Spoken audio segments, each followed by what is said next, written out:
दाखालिसो सरखारि जादों गोबां मानसिया साख्रि मोनबाय जोंनि गथ'फ्रा गरिब दुखिया न'खरनि गथ'फ्रा जमदुवार कलेजावनो फरायो होमबा बिटिआरनि 6.3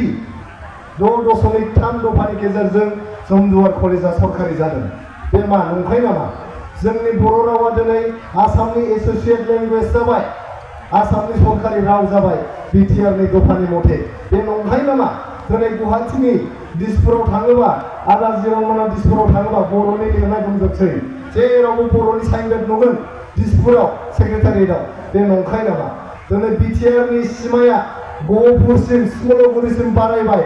गहपुर सिमलुगुरिसिम बारायबाय जोंनि बिटिआरनि बाउन्डारिया सनितपुर बिश्वनाथसिम बारायहैबाय बे बिश्वनाथ सनितपुराव बिसोर थांनो हाया नांगोलनि मानसिफ्रा बिटिआर सुक्तिनि हेंथायै बुङैब्लानो होसोजागोन बिसोरो होसोजागोन होमबा बे नंखाय नामा बेथ' नंखाय नङा दिनै बर' मिडियामनि सेपारेट डाइरेक्टरेट जाबाय गोदो बर' मिडियामा एसामिस मिडियामजों ज'मोन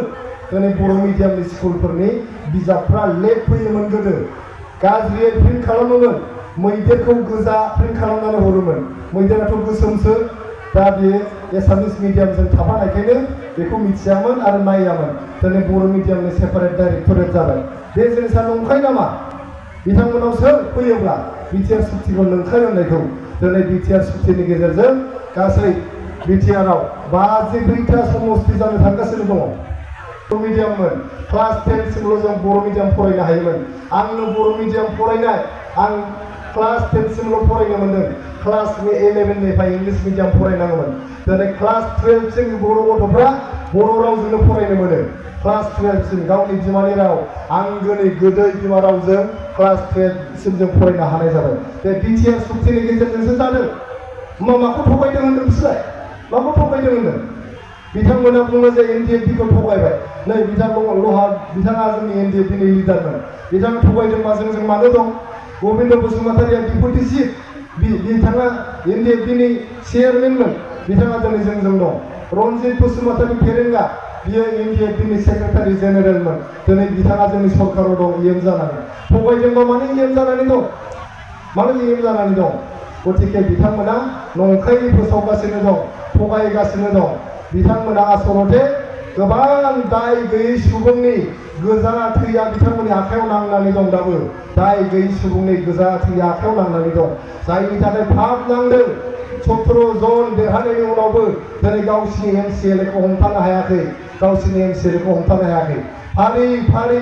फैनानै दा 8 जनल'सै थाङै आरो 2 जोंनाव फैनो थांबावगासिनो दं लास्टआव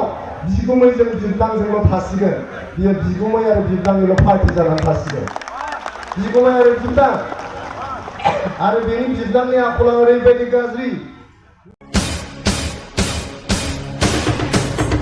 नोंथांमोना गावबा गावनि गथ'खौ सासे राफोद गेलेगिरि खालामनो गोसो दं नामा रायजोआरि हादरारि हादर गेजेर थाखोसिम गेलेगिरि खालामनो गोसो दंब्ला नोंथाङा गोबाव दा खालामसै सासे राफोद रोंखा-राखा गेलेगिरि खालामनो थाखाय नोंथाङा जानजि खाफ्रादो आरो मुं थिसनहैदो चिरां जिल्लानि सिङाव थानाय सोलिफु फोरोंसालि बल्लामगुरि काराटे एकाडेमि फोनांजाब राहा 8720903713 बड' हाउस काराटे एकाडेमि